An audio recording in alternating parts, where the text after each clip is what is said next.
What's up, ladies and gentlemen? Welcome back. This is the Deep Corner episode 4. I'm your host, Rob St. Clair. Thanks for joining us on YouTube and on our audio platforms, Spotify, Apple Music, and Google Play. And today I'm very pleased to be joined live from Romeoville, Illinois, Team Pineapple setter Pasquale Fiduccia. Pasquale, what's going on, man? What's going on, Rob? I'm just happy to be here. I'm excited to talk to you. It's a pleasure to be here, having this conversation with you. How are you? Great, man. Thanks for calling in. So you're up in Romeoville these days. You're in OT school at Lewis, right? So how did that all come about post grad? Yeah, so I actually decided to go into occupational therapy when I was still in high school. I actually broke my wrist playing basketball, and that's when I started going to an OT, and I got very interested in that field. And then once I got to undergrad, I played volleyball, and I still had an interest in the field. And once I graduated from school, I still had that interest. And since I didn't go play overseas because of a couple of injuries, I decided that I'm gonna apply for school. I got into Lewis University, and now I'm here. Awesome. I like hearing stories of people who like have these, unfortunate injuries happen to them in athletics, but that, pushes them towards their eventual For careers. Like sure. I have a buddy in high school who's very similar. So that's really cool. So I want to just kind of talk about from the beginning of your volleyball career to where you're at right now and all the cool stops along the way. So you went to high school in Chicago, but were you born in Chicago or were you born in Italy? I know you have a lot of Italian background. Yeah, I was actually born in Chicago. My parents moved. They both moved here when they were about 23, 22. So they moved here in like '89. Gotcha. I was born in '86, so I was honestly shortly after once they came over to the States. So yeah, I was born in Hoffman Estates, and I lived in Hanover Park my whole life. Sweet. Glenbard North High School, right?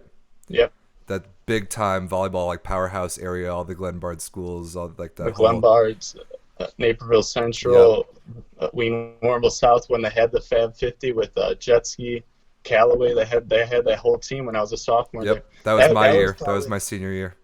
and that was probably my first time going against these big name players. And I at that time I still wasn't even playing club. So like I didn't even understand like how crazy that was to be playing against them at the high school level. Yeah, those high school teams. Yeah, that was my senior year of high school, and I'm a Chicago boy as well. So I know a thing or two about playing those guys. Those guys, all of them went on to Hmm. have crazy good college careers and beyond. So it was a good time to be growing up in the Chicago burbs playing some volleyball. So you mentioned that you didn't play club right away. What was your first club year, and who'd you play for? My first club year was sophomore year summer for NVC Naperville Volleyball Club, Yep. and that was under Dan Ames, Hmm. who is now the coach at Aurora University. And the only reason I started doing that, one of their setter was going on a mission trip to Africa, and they actually needed a setter. He came and watched me play against Naperville Central. He was like, I like everything I saw. You got skill, you got talent. He was like, come along for the road. I went to go play club that summer, and then from then on, I was hooked. I started playing club volleyball every year. I started traveling with NBC. I still played basketball, but we always worked our schedules out so I could do both. Sweet. I had something similar. I swam in the winter and played volleyball in the same season one time, and it was pretty brutal, but we did find a way to make it work. And It's it's I like the fact that a lot of volleyball people, even though like Chicago's such a huge hotbed for the game, some of us like don't really bloom into it until much later. Like I like the multi-sport thing. I know Loyball will preach to that extensively. He hmm likes kids that play a lot of sports, so it's cool that you have that background. Thank you. So let's talk about your recruiting process a little bit because you ended up going to McKendree University, which is a team that didn't even exist until the year before you got there. Yeah. So the whole time you were getting looked at, like what was the interest level from different places and what made you choose a program that when you got there was only in its second year? Yeah. Honestly, when I was going through that process, I was still very interested in playing basketball. Um, Volleyball was still secondary, but I was still like I was still open to hearing like what schools and what other teams had interest in me for playing volleyball. So I didn't go on too many visits for volleyball. I did go to McKendree under Dan Ames advised me to go over there, visit with Nikki, and see if I liked it and enjoyed that school. So when I went over there, I really liked it, and I liked that they were a new school because I wasn't too big into like all those other big schools because I didn't have that interest. But um, going there, I knew I had an opportunity to play right away and grow with the program as I grew myself, and that's why I decided to go there. And I honestly, I wouldn't have changed anything. That's really cool. I love that, it just came into existence, and when you got there, it was in second year. So they first founded the First year in program. the conference too, yeah. Right, yeah. So they came into existence, played kind of as an independent in 2014, and then joined the MIVA in 2015. So you're Hmm. playing against Loyola in their championship year. You're playing against Lewis. You're playing against Ohio State, like Ball State. That's like really just getting thrown into the fire in a sense. The team with only freshmen and sophomores, but then by the end of your career, like McKendree now is a full like fledged bona fide Division 1, 2 like competitor in the MIVA, which is really cool. So like Hmm. for the people that don't know much about like the university, so it's in the town of Lebanon, Illinois, right, which is Yep. outside 20 minutes southwestern outside of Illinois. St. Louis. Hmm. Yep, basically a suburb of St. Louis across the river. Doing my research, it's actually the oldest like college or university in the state of In Illinois, Illinois. which is really cool. 1828, baby. Not bad, it. Oh, Uh, yeah. so that they compete in NCAA Division 2 and everything else. They founded men's volleyball in 2014, and as a lot of people know, Division 1 and 2 for men's volleyball are just combined into the same like championship competition. So like I was saying, you guys in your freshman year, your first year in a conference, you're playing against the big boys. Hmm. So what was it like being a freshman at a team that is such a young team, such a young program? What were you able to learn from playing like against like Thomas Jeschke's Oh, it Loyola was, team? yeah. Honestly, it was fun. Like it was fun just to get thrown out there and learn on the fly. Like we all had talent and we were all good, but we weren't like we didn't have that experience from like the older kids. So we just went out there and played and had fun every game. Every game was a learning experience. No one really expected anything from us. We didn't expect anything from ourselves. So, and honestly, just going to every game and just having fun and competing with everyone. That's really cool. Is there a match or like a kind of a turning point memory in either your I don't know your I freshman or think, sophomore year? yeah, I think in my freshman year we played IPFW, and that was our first conference win. They were number 11 in the country, and that was I just starting at the time. I was backup to Ian Zalewski my first half of the season, and then I started playing a little bit more, and then I played against IPFW, and that was probably a changing point because we beat them in five after we Sweet. just lost to them in four, and it was honestly amazing after that. Yeah, that's a huge deal. Getting that first one on the board it feels phenomenal. I'm sure Hmm. the first of many kind of mentality. So you starting the second half of your freshman year, and then Yeah. it was kind of your job all the way the rest of through college. But you had a couple injuries pop up along the way. Talk to me about Hmm. those. Yeah. So the first one I had was they actually both happened in my senior season. The first one I was just I was just at practice. I came down on a block and I ended up landing on the outside of my ankle, dislocated my ankle, and that had me out for 3 4 months. And it was towards the end of preseason, so I was scared because it was my senior season. I wanted to play right away, but I didn't know if I was going to be able to make it back in time. So doing that, I knew I had to continue to work out. So as I'm working out, it was about a month into that injury. I was in a boot. I was doing a little bit of a back workout, and I ended up falling and breaking my hand at the same time. Oof. So during during that season, yeah, it was Ouch. a rough little skit right there. So during that preseason, I was trying to recover from an ankle injury and a broken hand at the same time. It was tough, but I mean, I made it back for the first game against UCLA, and yeah, Wow. yeah. That's And then from there, I've had a couple injuries, but I'm always just working hard and trying to get back so I could play. That's a heck of a quick recovery, dude. Very, very impressive, and like Yeah, kind thank of kind of you. speaks to the occupational therapy thing. Yeah, exactly, exactly. That's cool. I love hearing those stories. So, like in terms of just in terms of you yourself as a player, how did you see yourself change in the setter role from your freshman year of college to your senior year of college? Yeah, for sure. I definitely changed. I'd start thinking about the game a lot more. My freshman and sophomore year, I was just kind of leaning towards my athleticism because I could jump high, I could move quick, but I wasn't really thinking about the game. And as a setter, that's really important. But I didn't really think of. I mean, like I said, I didn't really focus on volleyball that much going into college, so I didn't really focus on studying the game, watching film, and doing all the extra work that you can just think about on the court and make it a lot easier. So I would just kind of lean more on my athleticism.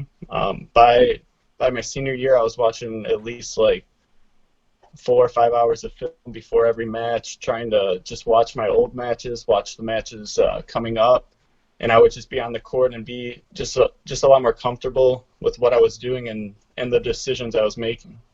Cool. So what did you learn from watching old film of yourself versus watching film of the teams you were about to play? Was one more valuable to you, or were they both useful? I think watching film on other teams was more like blocking schemes and their defensive schemes versus film on myself was watching more footwork and why I made a decision versus why I shouldn't have made that decision. Sure. Both are probably valuable in themselves. Like I wouldn't recommend just watching one and not watching the other. You have to watch both in order to improve fully. Yeah, I totally agree with that. If there's one thing that you could tell a setter who's like looking to make kind of the next step towards the college level or like the professional level, if Hmm.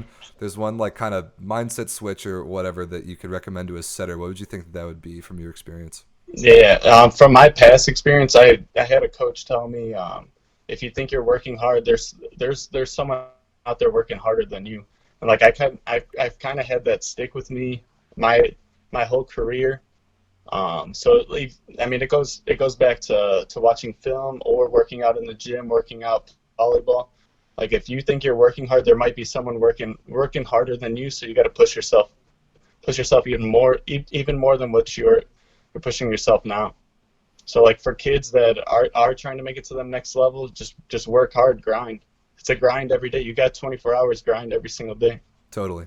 And that work comes in a lot of different formats, I'm sure. Like the watching film portion of it, like the training your brain as a setter is probably just as important as training your hands or For training your sure. feet or whatever it is. There's a lot of aspects of playing that position, which is why I'm just so fascinated by it. I think like Yeah. watching a setter like really take command of all of his five teammates and then occasionally all six players on the other side is just like a work of art to watch sometimes. So seeing guys like you and Loy and a lot of these other VLA setters like throwing the ball around and creating all these one-on-ones everywhere, it's awesome. Like Hmm. for people who love the game at a high level, it's super fun to watch you guys. So looking back at your whole college career, this is a tough question. Do you have a favorite moment, a favorite match? Ooh, that is a tough question. Honestly, I am going to school here now, but my favorite moment was probably beating Lewis University at home in 4 sets because I I grew up around here. Like I watched this school play when I was in high school. I thought it was like the best school in the nation because I was surrounded by it all the time. Yeah, Then I get to college, I get to play them twice a year, and then I didn't get to beat them up until the last time I ever played them. And that was probably one of my favorite moments out of the past 4 years when I played at school. that's awesome. And those Lewis teams were good. Like that. Yeah, they're still good now. I think they're top five in the They are nations. good now. I Yeah. think that it was 2015 when they went all the way to the national championship game. And they played They played Loyola. Loyola, I believe. Yeah. Yeah, classic. One of the many runs in a row of Midwestern volleyball, winning four Hmm. national championships in a row. So, speaking of like kind of how volleyball is different regionally, I've always been interested by this because I grew up in the Midwest. Yeah. Um, so you got to play a little bit of non-con against like the UCLA's, like some of the West Coast schools, and even some of the East Coast schools. What do you think are the differences in region, like kind of the Yeah. style differences between growing up in the Midwest and playing against the MIVA, and then either other end of the country? Yeah. There's definitely a difference, and you notice it when you go out and play these teams consistently. Like whenever we made the California trip, you could just tell that they had better ball control and like placements with their shots versus the Miva. It's a lot of power. Like you go up, you're going to put a lot of power on that ball and put it away versus we're going against these California teams that are digging balls that we're expecting to put away that usually would be put away in the Miva. But now teams are making digs, or you're making a big serve, but they have so much ball control that they're always in system. It's definitely different, and I think it plays into the weather. Like we just had our winter, we can't play outside, we can't play sand Right, versus they can. versus kids in California can play sand 24/7 all year round, and it definitely helps when you see, and you could definitely see it on the indoor court as well. Yeah, I totally agree. I've always found it fun to watch, like at the men's D1 level, and then like the junior club level or whoever. Like it seems to kind of take these couple year periods and go back and forth between one of those two styles dominating the other. Hmm. And the West Coast has won the last, oh, how many national championships? Two at least. I think the Yeah, two for sure with Long Beach. Long Beach has the last two. I think Ohio I think State's last one was in 2017. So I yeah. guess it has been two for Long Beach, and then so far this year it's the Hawaii and BYU so far Hmm. leading the charge, who are both maybe not West Coast technically, but definitely in the West Coast They're conferences. still in the Big West, so they're Yeah, still yeah, yeah. considered in that West Coast style of play. Yeah, so it's cool how the sport can be like regionally diverse like that, and I love watching non-conference matches where those two styles go head to head, Hmm. and then if by chance those same two teams might happen to play in the NCAA tournament, it's really fun to watch. Yeah. So post college, like you said, you had a couple injuries derail your potential opportunities to go overseas and play, so you ended up going to occupational therapy school. Then Hmm. how did you get hooked up with Team Pineapple? Yeah, that's actually kind of a funny story. I was just playing in an adult league at the Great Lakes Sports Complex. I was playing against I'm pretty sure it was Jay Petty's team, and I was playing with Lori Bitter, and she was the setter. I was actually playing outside, and she was just feeding me the ball. I was putting down a couple balls, and she after the match she was like, "You're honestly too good to be playing in this adult league." And she was the one that hooked me up with Coley. And then Coley hooked me up with Loy, and then I got a text from Loy, which was amazing. Yeah. This Loy ball. And then from there, I went out and played with them at Louisville, and then from there, I've been with Team Pineapple. That's awesome. And like Loy and I talked about a bit in our interview, like he obviously is a legend. If his body allows him to, he would be playing every match, but he's 48. And like Hmm. a lot of your TP guys are not getting any younger. Yeah. And it's probably really cool for you to be part of the youth movement, getting in with that team like you and Tomas and like Tony Price coming on this year. What was it like the first match you played with Team Pineapple, like, and then how did you grow in the connection over several matches like throughout the last year or so? Yeah, so the very first match, I mean, I was scared for sure, but I just knew I just to go out there and have fun. It's volleyball. I've been playing it for 5, 6 years now at a high level, and there's honestly nothing different. So when I went out there that first time, I just knew I had to have fun and just play how I knew how to play and not overthink what I was gonna do. Yeah. And then from there, they honestly like embraced me coming in, and it made it a lot easier to just play at my own pace. Like there wasn't any pressure from me to just do well. They just said go out and play and have fun, and that's what I did, and I loved it. It was I'm honestly thankful that like how they just embraced me that first weekend that I met everyone. That's really cool to hear, especially because like the pressure of it being Loy Ball's team, like we talked about, Hmm. it's Loy Ball for God's sakes. Like coming in Yeah. there and being his backup at the time, or like setting on his team, there's got to be some additional pressure to that. So what? Yeah, I loved it though. I loved it. Which is awesome. That's the best possible mindset to have. Hmm. What's something about setting or about playing at this high level that you've learned from Loy since playing on his team? From Loy, everything like during timeouts, so tell me like what's going on the other side of the court, what I should do, what I need to do, and kind of like reiterating what I know, but at his knowledge level, it just feels a little bit different, and then I try and apply it as soon as possible. and it works. Most of the time, it works, and I don't know. It's pretty much just everything that he teaches on the side of the court. Yeah, I love when he's not in the game, like during a timeout, watching kind of what he does and what goes on on the Pineapple sidelines. He's Hmm. usually pulling over the setter, and then like LJ's like pulling over the rest of the guys or whatever. It's you guys are a group with so many like crazy volleyball brains like in one Hmm. place. Uh, how does that how does that dynamic kind of work? Honestly, like you have so many collective years of Yeah. experience that have to translate somehow into the six guys on the court having the most success. How does like the kind of funnel work in that sense Um, during a match? so like we all have our own voices and we put in our own voices, but when it comes down to like the end of a timeout, we listen to those leaders like Loy, LJ, Will, like they're the people that are going to have that end voice, and we're kind of listening to them at the end. So even if we put in our two senses, like it's all going to come down to a collective unit towards the end. And yeah, so Something that I've always noticed about Team Pineapple is when you guys are, I don't know, down, let's say it's 20-16 in a game to 25, hmm or you're in like a 19-19 or a 24-24. There's something about you guys that always seems we to always got a chance. Yeah. exactly. You always have a chance, and you always in like in a tight game, you always seem to have a little bit of an edge over your opponent. How is it experience? Is it the collective team mindset? Is it the family thing? Is it all of the above? Tell me a little bit about that. I think it's definitely all of the above. I think the family aspect keeps us all composed on the courts because we know if we just do our role and do what we need to do, we're gonna come back. It takes six people on the court, and if all six people can trust all the other six people, a comeback's nothing. So if we all just keep doing whatever we got to do, we're gonna come back in that game, and that's how we feel every time we're on the court. Even if we're down 5 points, we still feel like we're ahead. Totally. We've like anybody who's watched you guys over the past year, several years has seen that story all too many times. Hmm.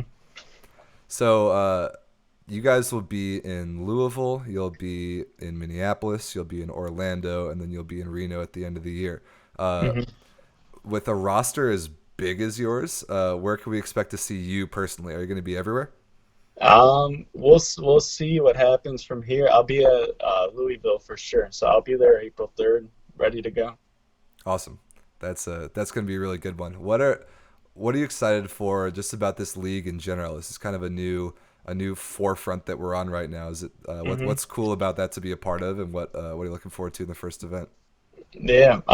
For the first event, I'm just looking forward to competing with the teams again, and to see like where it's going to progress from here. I think the league's got a lot of potential. With the people that are at the top, I think it's got a lot of potential to grow to the league that we want it to grow into. Um, it's hard to say until the first event, but I'm excited to see where it's gonna go from here. Awesome. Yeah, totally. So are we. I'm super stoked for Louisville. I can't believe it's already a month away. Yeah, it's coming up quick, but I got to stay ready. How often do you get in the gym with the Team Pineapple guys for practice? I wish I can get in with them more, but it's tough because they are a state away, and I am in school, so I'm busy all the time. So I try and get in the gym as much as I can personally, and then I try to find connections on the court. So I'm practicing with them before games at serve and pass. That's when I get my most practice with them. But at home, I'm trying to do stuff on my own, trying to go to the gym, trying to get reps on my own, so then I'm ready to go when it comes game time. I'm not trying to find my connections like fully because I've been practicing the whole time. Cool. If there's one hitter either on your team, Pineapple team, or in your whole career that's Hmm. your favorite person ever to set, who do you think that would be? Oh, Tough one. that's tough. I'd probably say Brendan Schmidt. He's out Ooh, in Germany right now. a middle Um, from your McKendree team. yeah, yeah, and he's still getting better to this day. He still has a lot of potential to keep growing his game. But he was probably one of my favorite hitters to set for sure. I think that is a little bit true about a lot of the McKendree guys, like who showed up as freshmen and sophomores around your age that kept getting Hmm. better and better. But then those of them who have gone overseas have They're all in just Germany. yeah, a lot of them were in And Germany. they're all playing pretty damn well too. Yeah, that's really really cool to see.